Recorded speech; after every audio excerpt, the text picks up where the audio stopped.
يقولون إنه لمجنون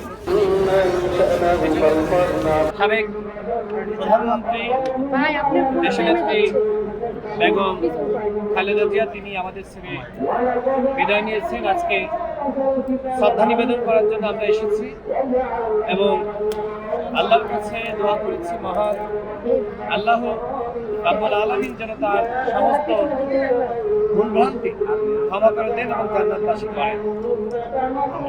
আপসীন নেত্রী তিনি দেশের জন্য কিভাবে সংগ্রাম করেছেন, ভূমিকা রেখেছেন, বাংলাদেশের মানুষ জানে।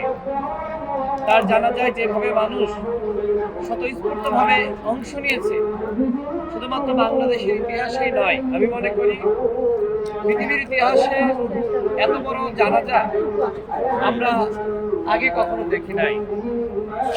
সমগ্র প্রায় ঢাকা শহরে মানুষ জানাজায় অংশ নেওয়ার জন্য তারা কিন্তু রাস্তায় নেমেছে। অর্থাৎ আপসীন নেত্রীর প্রতি মানুষের যে ভালোবাসা, এই ভালোবাসা আমরা দেখেছি। তিনি আধিপত্যবাদ এবং আগ্রাসনের বিরুদ্ধে লড়াই করেছেন, তিনি ফ্যাসিবাদের বিরুদ্ধে লড়াই করেছেন। কখনোই তিনি আপোষকামী ছিলেন না।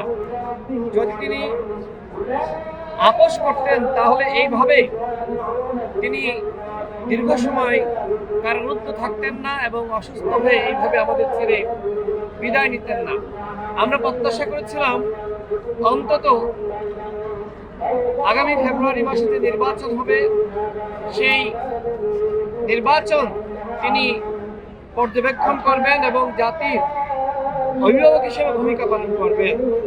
কিন্তু আল্লাহ আমাদের থেকে তাকে নিয়ে গেছেন, আমাদের সবাইকেই যেতে হবে। কিন্তু আপনি পৃথিবীতে যে ভালো কাজ করবেন, মানুষের জন্য কল্যাণকর কাজ করবেন, সেটি আপনার পরকালের জন্য পুঁজি।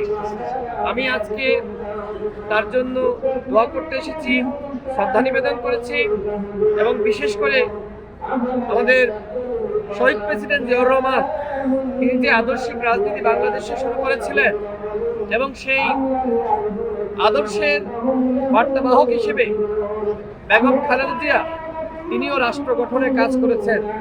এখন জনাব তারেক রহমান বাংলাদেশে পরিবর্তন এবং সংস্কারের রাজনীতি এবং তিনি ইতিমধ্যে বলেছেন পরিকল্পনা রয়েছে, সেই পরিকল্পনার সারথি হিসেবে আমাদের সবাইকে কাজ করতে হবে। আমরা যদি এই রাষ্ট্র সুন্দরভাবে গঠন করতে পারি, এই রাষ্ট্রে যদি আমরা ন্যায় বিচার, সাম্য, মানবিক মর্যাদা আমরা প্রতিষ্ঠা করতে পারি, তাহলেই আমি মনে করি সাবেক প্রধানমন্ত্রী দেশনেত্রী বেগম খালেদা জিয়ার আত্মা শান্তি পাবে। আমি আজকে আর কথা বাড়াচ্ছি না।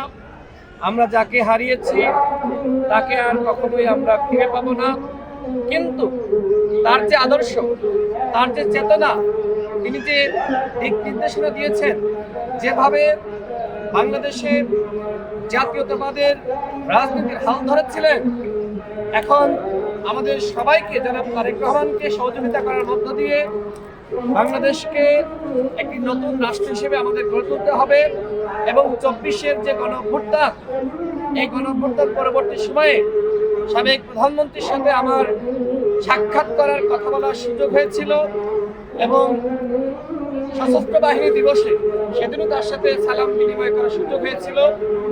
এই স্মৃতি আমি আজীবন ভুলব না এবং তার যে আদর্শ ছিল সেই আদর্শ ধারণ করে বাংলাদেশে যিনি সংস্কারের কথা বলছেন, পরিবর্তনের রাজনীতি করছেন এবং তার যে পরিকল্পনা, সেই পরিকল্পনা বাস্তবায়নে জনাব তারেক রহমানের হাতকে শক্তিশালী করার জন্য এদেশের জনগণকে এগিয়ে আসতে হবে, এদেশের তারুণ্যকে এগিয়ে আসতে হবে।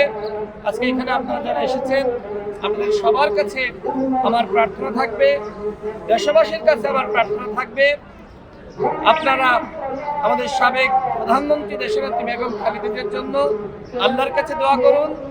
আপনারা শহীদ প্রেসিডেন্ট জিয়াউর রহমানের জন্য আল্লাহর কাছে দোয়া করুন। আপনারা জনাব তারেক রহমান সহ বিএনপির নেতৃবৃন্দের জন্য দোয়া করুন। আমরা যাতে একসাথে কাজ করতে পারি, রাষ্ট্র পুনর্গঠনে সাবেক প্রধানমন্ত্রীর আদর্শ মেনে আমরা একসাথে একতাবদ্ধ হয়ে লড়াই করতে পারি।